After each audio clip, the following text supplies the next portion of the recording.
I just want to say welcome everyone to day 2 of the 2021 Disability at Work virtual conference. My name is Dormy Ailing and I am the CEO of the Rick Hansen Foundation. As Mahadeo said on day 1, I am also new to the DWC Steering Committee. It is an honor and a pleasure to serve as your MC for the second day of the conference. I would like to begin by acknowledging that I am joining you from the ancestral lands and unceded territory of the Coast Salish people, and extend my appreciation for the opportunity to live and learn on their territories that includes the Musqueam, Squamish, and Tsleil-Waututh nations. Yesterday was an amazing start to the conference focused on fully including persons with disabilities in the COVID-19 recovery. Here's some highlights from yesterday's sessions. Minister Qualtrough started us off by announcing the funding for the community-based Disability Inclusion Action Plan, awarded to Independent Living Canada and Muscular Dystrophy Canada to consult and engage the disability communities across Canada and ensure the engagement includes those voices not normally heard. Minister Qualtrough followed her keynote with a lively questions and answer session. People with disabilities had their voices heard but remain frustrated. The voice of people with disabilities must be heard. We also heard that the CRPD encourages others to be included with the shadow report. Again, all voices need to be heard. COVID has highlighted some of the difficulties that people with disabilities were facing before. Statistically, COVID hit people with disabilities hard during the pandemic, but it is difficult to know what's going to happen during recovery. In Canada, the Disability Landscape Framework is currently being applied to funding that is mainstreamed. In discussions on standards development through co-design and engagement, participants talked about barriers to employment and the need for involvement in the process. In the DWC governance session, feedback emphasized the importance of ensuring that 50% of the representatives on the advisory committee are people with lived experience. We also heard how the initiative can influence positive change within all areas of the conference. It was exciting to hear discussions on how we can remove barriers by creating pathways for people with disabilities to engage in governance of the DWC and build capacity for advocacy.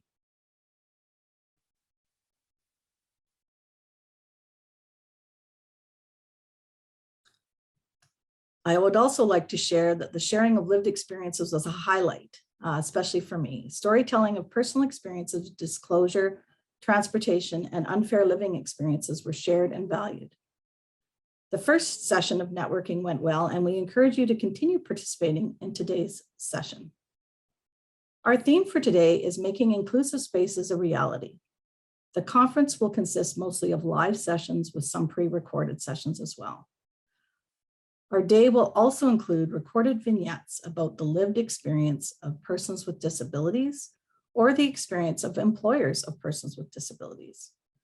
We are grateful to the Canadian Association of Supported Employment for the vignettes.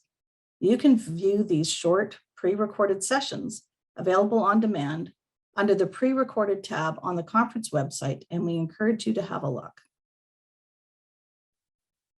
For technical questions about navigating the conference website and participating in the conference sessions, please visit the FAQ page and take a look at the participant guide located on the FAQ page. We are also pleased to provide CART and ASL interpretation for all of the live conference sessions and French and English interpretation for all keynotes and many of the parallel sessions. For all conference and networking sessions, we are providing closed captioning using CART and ASL interpretation. Captioning is available by clicking on the CC button or live transcription button at the bottom of your Zoom screen.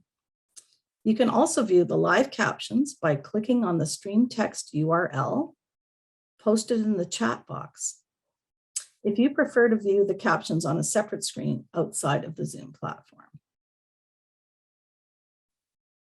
All pre-recorded presentations, including captions for accessibility, a video of the ASL interpreter will be on your screen, as your video layout in Zoom will already display the ASL interpreter in a side-by-side mode.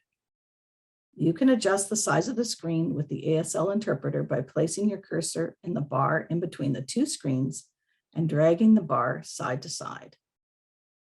For all keynotes and many of the parallel sessions, French-English interpretation is available. There will be a note in the program. Des interprètes français-anglais seront disponibles. French-English interpreters will be available. In Zoom, select the French language channel by clicking on the interpretation icon at the bottom of your screen and selecting French. The meeting audio will then be translated into French by a live interpreter. Pour tous les discours d'ouverture et de nombreuses sessions parallèles, une interprétation français-anglais est disponible. Il y aura une note dans le programme. Des interprètes français-anglais seront disponibles. French-English interpreters will be available. Dans Zoom, sélectionnez le canal de langue français en cliquant sur l'icône interprétation au bas de votre écran, puis sélectionnez français. Vous pourrez alors entendre l'audio de la réunion traduit en français par un interprète en direct. If hitting the website is not accessible to you, you can send us an email to receive an alternative agenda in Words with links to join the conference sessions. We have asked all speakers to share with us only accessible materials if they want to post them on the website.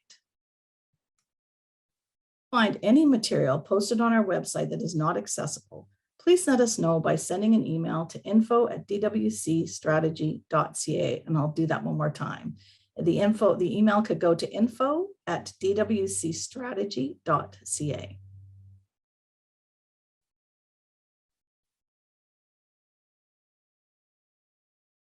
There is a chat box for technical support available at the bottom right-hand corner of the website for those having trouble accessing the virtual sessions.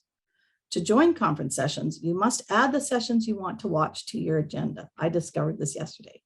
Make sure you're logged in, go to the conference sessions page and click on the title of each session you are interested in viewing. I know this was challenging for me. I wanted to see everything. Add the session to your agenda if it is not already there by clicking on the register and add to my agenda button. You can then join or watch by clicking the green join presentation button. All sessions that you have added to your agenda will appear on my personal agenda, and you can access them from there. Note that this conference doesn't support Internet Explorer browser.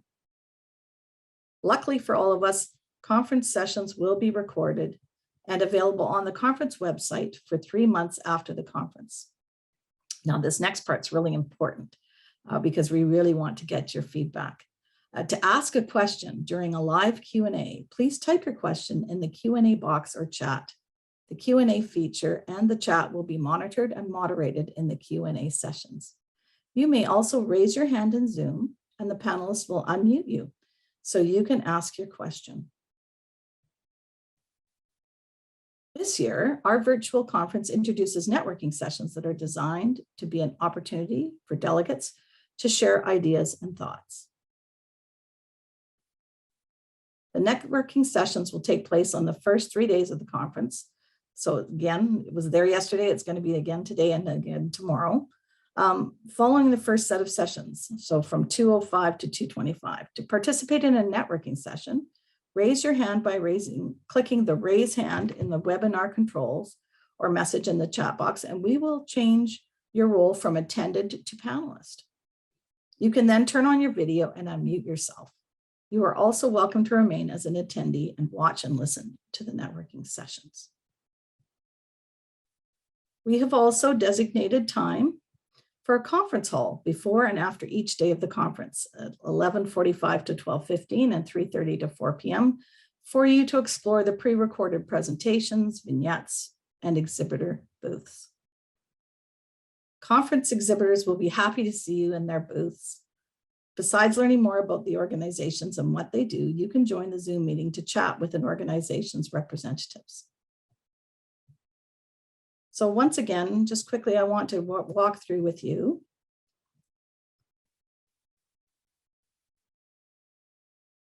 the overall goal of the conference is to identify ways to help implement the Pan-Canadian strategy for Disability at Work, which was developed in consultation with stakeholders and persons with disabilities. 2021 continues to pose ongoing challenges for the employment of persons with disabilities, and the DWC conference is focused on how to meet those challenges and continue to make progress on the implementation of the Pan-Canadian Strategy for Disability and Work. The first day of the conference focused on fully including persons with disabilities in the COVID-19 recovery. Today's session will focus on one of the two pillars of the strategy, namely fostering disability confident and inclusive workplaces, making inclusive workplaces a reality. Day 3 on Monday next week focuses on the other pillar, ensuring secure and comprehensive supports for persons with disabilities. And then the final day of the conference next Tuesday, we'll focus on moving forward together towards full inclusion in employment. So a wonderful couple of days ahead today and for the next few sessions. I know, I'm sure like you, we're all very excited to be able to listen and learn from one another and experience and explore ways in which we can contribute. It gives me great pleasure to now turn this over to Alex, who's going to introduce our keynote speakers today. Hello, everyone. I'm Alex Farker from the Steering Committee of Disability and Work Canada. Thank you, Dormy, for this great framing of the day. And we've already done so much in our first day. There's lots more coming. I'm very, very pleased to be moderating, but I won't play too much of an active role other than introducing the speakers. A half-hour keynote panel. This keynote panel is a pretty unique concept that we're, I guess, taking a look at here to see how we can foster deep change in the workplace for full inclusion of people with disabilities. And we have 3 really vital, active presenters who are committed to these issues and are going to be calling out to everyone here, to our partners, to employers, to government, to disability organizations, to really move forward. And we're hoping that this call out is going to be heard in the remaining time in the conference, and especially on day 4 as we come together to move forward. So this session will focus on the barriers faced to full inclusion of persons with disabilities in the workplace and the strategies needed for deep change. Our first speaker will be Lily Chang. Lily's the Secretary Treasurer of the Canadian Labour Congress, so a very senior leader of that organization. She has a long history in the labor movement, which I don't think I'll go into too deeply, except to say that she's the first worker of East Asian descent elected to office in Canada's largest central labor body. So that's a real breakthrough and really symbolic of the kind of change we really want to see. Lily's going to start. Then we'll have Carlos Sosa. Carlos Sosa is a person with disability who has been very active in his union, the United Food and Commercial Workers, Local 832, has benefited from their support in the workplace and in general, but also become a tremendously important leader in the disability community, including being on the board of Inclusion Canada. And again, his full bio is in the materials. Finally, we have Steve Mantis. And the idea here is that Steve is an injured worker who didn't have the benefit of the union to help and is in some ways outside the system looking in for the supports that he's needed to move forward after losing his left arm in an industrial accident back in 1978. Steve's been through the workers' compensation system and has been active ever since in working to improve the lives of injured and disabled workers. So I'm going to hand it over to our panel. The idea is 5 minutes from each of them approximately to start with, then a second go around in the same order, maybe 2-3 minutes, and then I'll step in toward the very end and we'll have the most powerful comments, about a minute each, to finish off the session, which ends at 1 o'clock. So thank you all, and Lily. Thank you very much, Alec. Hello, everyone. My name is Lily Chang. Pronouns are she and her, and I'm the Secretary Treasurer of the Canadian Labour Congress. And I'd also like to acknowledge the Indigenous peoples of all the lands that we're on today. I'm joining you from the treaty lands and territories of the Mississaugas of the Credit and the traditional territory of the Anishinaabe, the Huron-Wendat, Chippewa, and Haudenosaunee. The territory is covered by the Dish with One Spoon Wampum Belt Covenant, an agreement to peaceably share the land and its resources. So the CLC is the largest labor organization in Canada, and it brings together dozens of national and international unions, provincial and territorial federations of labor, and community-based labor councils to represent more than 3 million workers across the country. And part of my role includes guiding the work of the Human Rights Department, which includes the Disability Rights Working Group. So I'm very pleased to be here to take part in this important conference. The Disability Rights Working Group is made up of members with disabilities from across our affiliates and representing various sectors. The working group does some incredible work to advance policy priorities and address ableism in the union movement, and I'm very proud to work with them. For those who don't know me, I started my career as a social services caseworker in Toronto, and I was on the front lines witnessing the effects of unfair social policies and broken systems, and there's only so much that I could do in that position to help. I saw firsthand what happens when people are left behind. And this fueled my passion for social justice and made me fight that much harder to ensure that everyone truly has a fair chance at prosperity. It also led to my interest in the labor movement and its role in helping to address barriers in equity and inclusion. And I spent over 3 decades advocating for members at Keep Your Local 79. Over that period of time, I saw a lot of changes in terms of workplace accommodation. But what has remained the same is the need to center workers with disabilities and shape accommodations based on their needs, not based on what's most convenient for the employer. And I took that idea into every negotiation and grievance hearing that I worked on and now apply it to my work at the CLC. So this past spring, I was elected to this position, and along with my fellow officers, our priorities are centered around equity, inclusion, and human rights.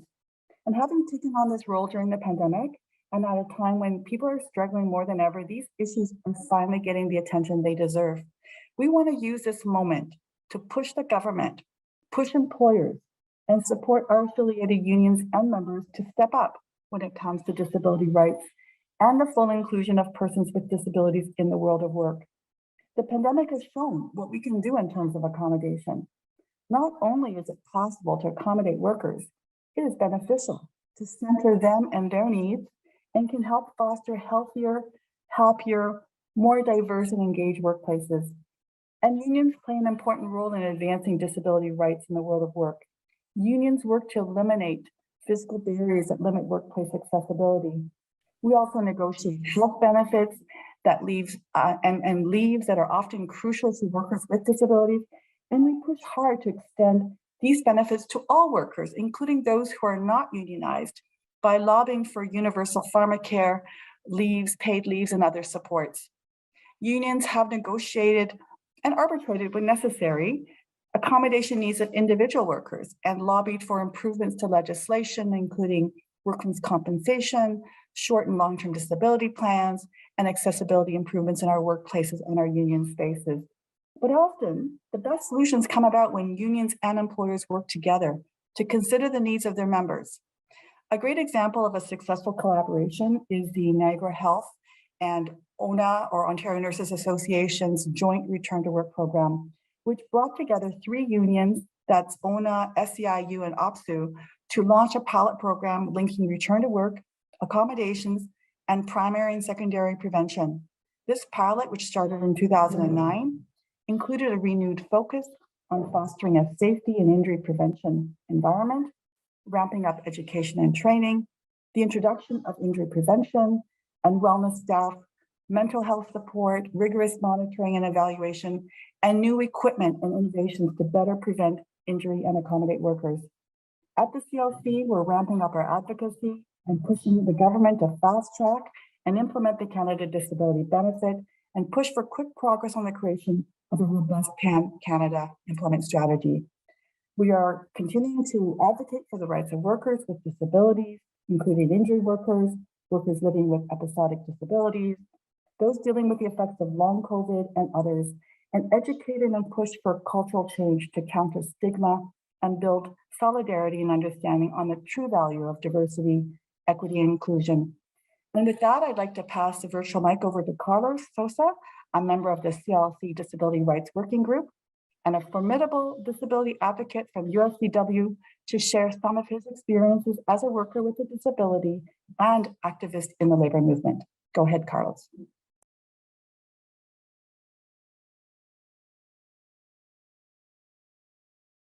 And of course, I have to unmute myself, but thank you.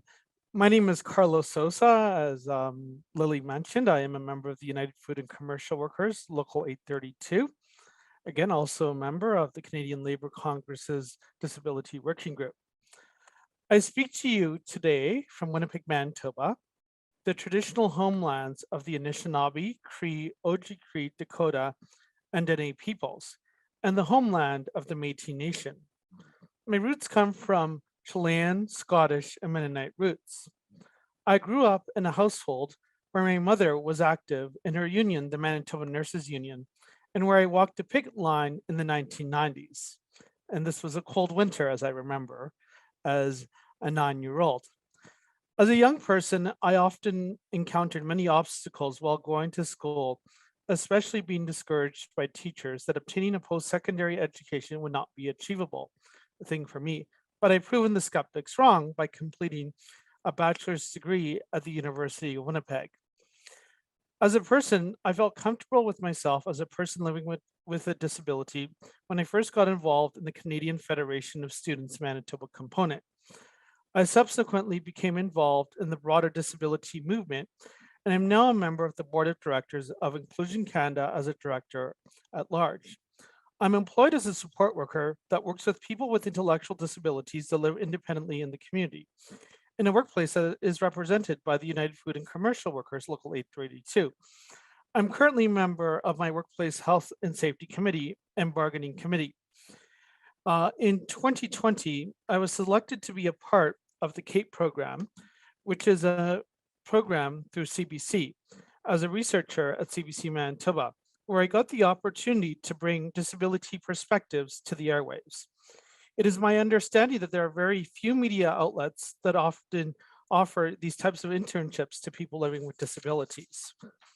With the theme of this year's International Day of People Living with Disabilities being leadership and participation of persons with disabilities towards an inclusive, accessible, and sustainable post-COVID-19 era, this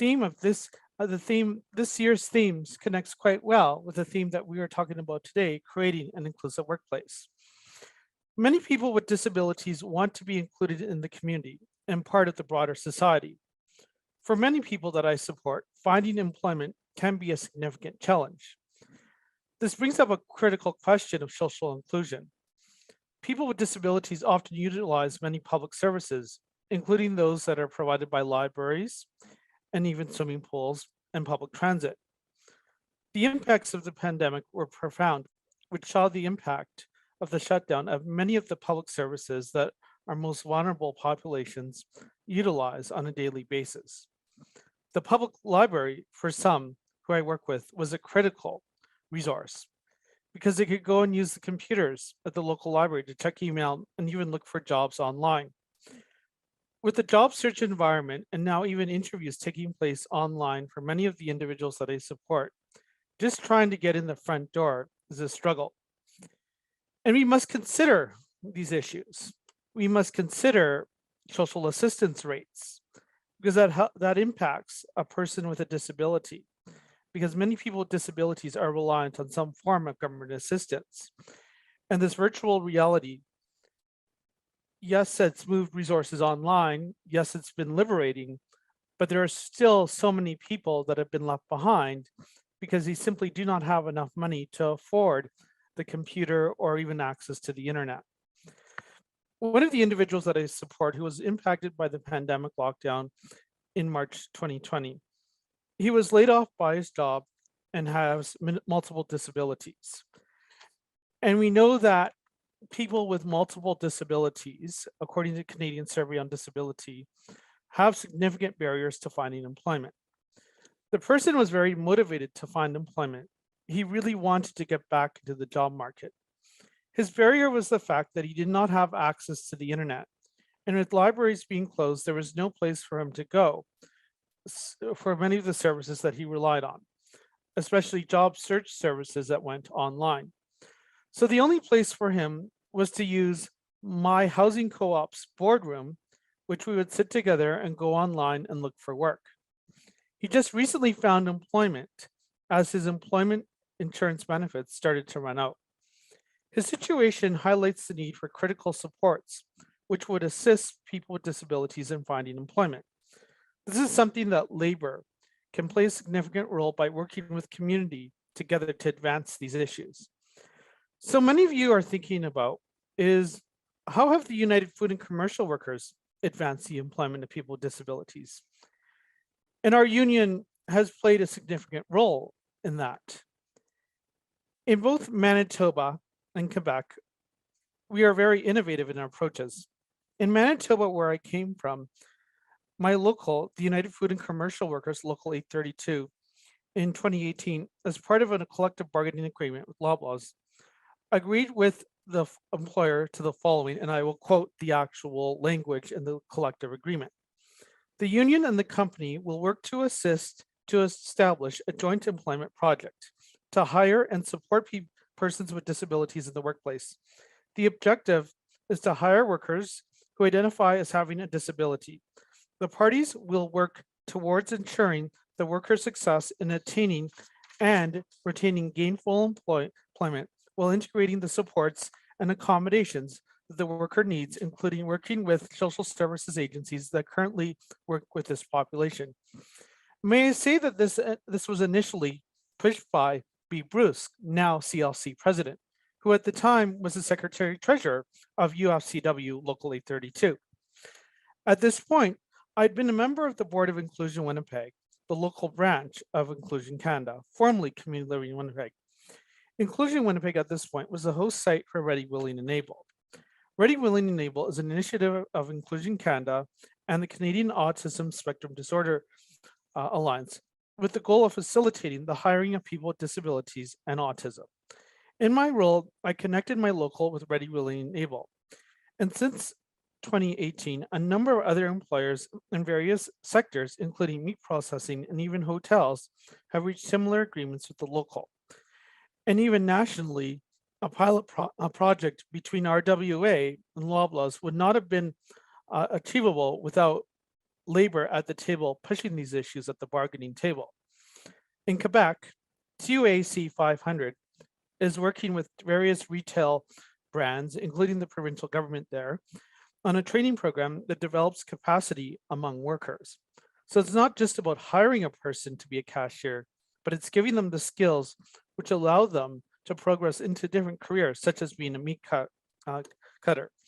As I said, on a national level, my union is committed to working on pushing the employment of persons with disabilities. So we are working with locals across the country. And I would also reiterate again, the most recent partnership between RWA and Loblaws is just a reflection of this approach. And may I say, Loblaws comprises a significant percentage of UFCW members. It is a human rights approach to push for the employment of people living with disabilities at the bargaining table, as many people with disabilities are not at the same starting line. And obviously, this is just one approach that Labor can play in advancing the employment of people with disabilities. It is critical that Labor and the community work together and beyond our silos to achieve more employment opportunities for people with disabilities. And I will hand over the mic to Steve.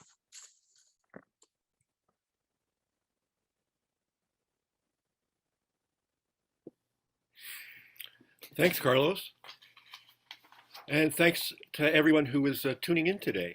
I have 5 key messages that I'd like to share, and then I'll go back and touch on them again. But the first is that employment for people with disabilities is doable, and it can be profitable for business.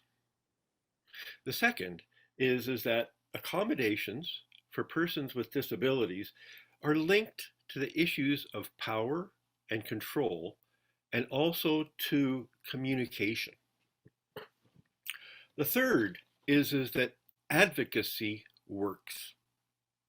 And by building coalitions, we can have more success. And that rights for all workers equals rights for workers with disabilities. And the fourth is that measurement and accountability are key to positive transformations. Count what you value, or you will value what you count. And the fifth is that our public systems are failing us. So let me go back a little bit in time now. As Alec mentioned, in 1978, I lost my left arm while working construction here in the Thunder Bay area. And when I looked around and went, who's going to hire a one-armed carpenter? I didn't really see anyone stepping forward. So started my own little construction company that I operated for the next 10 years. What I learned along the way there was that when I, as a person with a disability, have some power and control, the issue of accommodation is no big deal. That when we would sit down and with the workers I had working with me and discuss the job that was at hand, we would figure out how to really get the job done best, and then away we would go. So as the owner operator, I had control over that process where I wasn't dependent on someone else telling me this is the way it had to be done. When we talk about employment for people with disabilities as doable, after that 10 years, I went to work with the Ontario March of Dimes in Thunder Bay. And I became the manager of employment services. Back then it was called the Vocational Rehabilitation Services. My mandate when I started that in 1988 was three things. The first was to close our sheltered workshop that had been in operation for a number of years. The second was to bring our service delivery into the modern age. And the third was to expand training for people with disabilities around employment.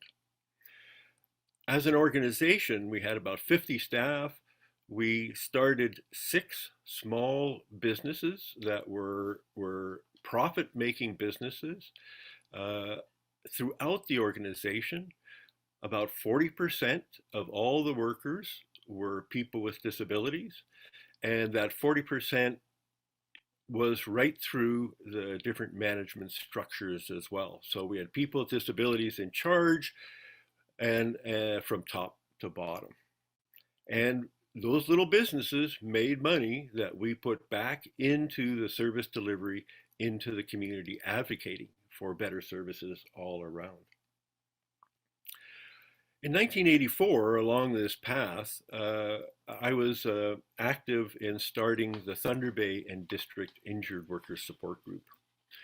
That was a time when the provincial government was suggesting that they take away all the pensions for workers who had a permanent impairment at work in Ontario. As you know, workers' compensation systems are all provincial jurisdiction. We started our group, and by the end of the year, we were part of a larger coalition that was successful in getting the government to withdraw those conditions of the legislation. Throughout the next 37 years that we have been active, we have had a number of successes. We're not always winning. Clearly, advocacy doesn't win all the time, but it certainly is an important component of moving to a more inclusive society and workplace. And when I think about our public systems, I've been studying workers' compensation really for the last 40 years. When I lay in the hospital bed after losing my arm, the staff at the hospital said, "Are you covered by workers' compensation?" And I went, "Well, I don't know." So I got a copy of the Workers' Compensation Act and read it from start to finish. And I've been studying the system ever since. And what I've seen is that the system is providing less and less support for workers with disabilities. In the last 10 years, we have seen the expenses, the services rendered cut by 50% in Ontario, from $4.8 billion down to $2.5 billion. And this has created like a profit, a surplus at the workers' compensation, the WSIB in Ontario, that our present government is now planning to give billions of dollars to employers, rather than restoring the services that they cut, the medical treatments, the therapy that people need. Instead of returning that, they're giving that money back to big corporations. And as Carlos mentioned, the same is happening in social assistance. We're penalizing people who are struggling in their lives, and people with disabilities are a big part of that. And we're giving them less and less support. So that as I wrap up, I need to reiterate that our issues as people with disabilities and workers with disabilities are connected to the larger struggles in our society for rights for all workers, for the ability to participate in the workplace. And what really gives me hope is the one right that we have, that which is different as workers with disabilities, is the right to reasonable accommodation, which challenges the power, the ultimate power of employers to control the workplace, that we have to be considered, have to be taken into consideration, and have a role to play in determining what is an appropriate accommodation. Thank you so much to that, and we'll carry on with our discussion. Thank you, Steve. We've got about 7 minutes left, so I think maybe each of you 2 minutes with your strongest points that you really want to leave the group with, hoping for engagement and uptake. Thank you. Thank you very much. And, you know, those are two very powerful stories that we heard from Carlos and from Steve. And as an ally for people with disabilities and an advocate over my years of union representation, this is everything that you've said is exactly what I know, what I've come to know. And that is, we need strong social benefits. We need strong public services. We need the monies that surplus monies from the WSAB not to be returned to employers, but to be used to help those workers who need these monies, and what the program was originally created for. And you know, what I've known in working with people with members in the workplace is that oftentimes, you know, when you start off with a disability, a physical disability that is not addressed or accommodated properly, and supports are not provided, that often leads to then mental health issues, and it's even more difficult to return to work, even if the physical accommodations are provided. So at the CLC, our priorities are to you know, develop an inclusive employment strategy, reform the disability benefits, and work together across the labor movement with allies, with workers who don't have a union to represent them, with employers, with civil society. And we want to do this because we need to break down the silos and work together, right? We need to build bridges. And what's most important in this work is to emphasize that workers with disabilities must lead this work, and they must guide the work based on their lived experience. This is critical to the success of every initiative and program that seeks to address disability and employment. We have to listen to workers with disabilities. And, you know, even though we're stretched right now due to the pandemic, we can't let up. We have to engage our membership, seize this opportunity when equity issues and the needs of workers are being covered by the media. And of course, we must also remember that workers with and their needs needs to be at the center of that discussion. So unions have a long-standing and deep history of supporting workers with disabilities, and we want to continue to do better and demonstrate true inclusion and solidarity. CLC released our Disability Rights at Work Handbook, which provides an overview of disability rights, specific focus on advancements and challenges in the workplace and the union movement. And this will help the employer. It's a guide on a duty to accommodate, tips to how to foster inclusive union environments, and many more practical resources for supporting disability rights in our workplaces, in our unions, and our communities. Thank you.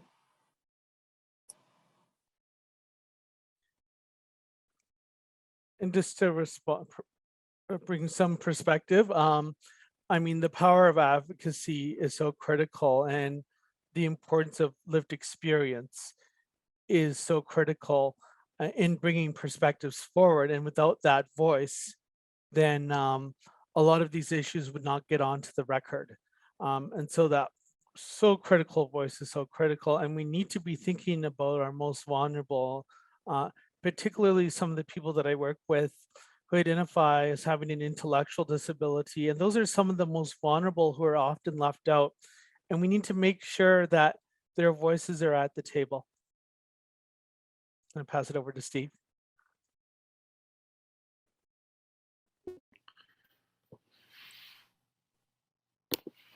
Oh, thank you. We're having some technical problems with the video, but I really want to agree with both Lily and Carlos. The challenges ahead are magnified by the changes that are happening in our society around employment. We are seeing a move to more precarious employment. Gig workers, platform workers is the fastest growing part of our economy. And this is an area where workers have no rights. They have no benefits.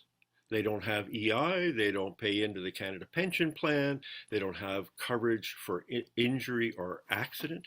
And that's our possible future, is to have workplaces where workers don't have rights. We see within injured workers, we did a survey at one of our conferences and asked 3 questions. Are you back to work? Are you a union member? If you were a member of a union, 75% of the people were back to work. If you were not a member of a union, only 25% were back to work, which really speaks to workers' power and that issue of power and control. If you as an individual and really as a group that has solidarity in the workplace that can exert some of that power in the workplace, your chance of maintaining your employment or gaining that employment and sustaining it over time increases exponentially. So finding that balance where the workers and the workers with disabilities have more power in that relationship is key to our success. Thank you so much.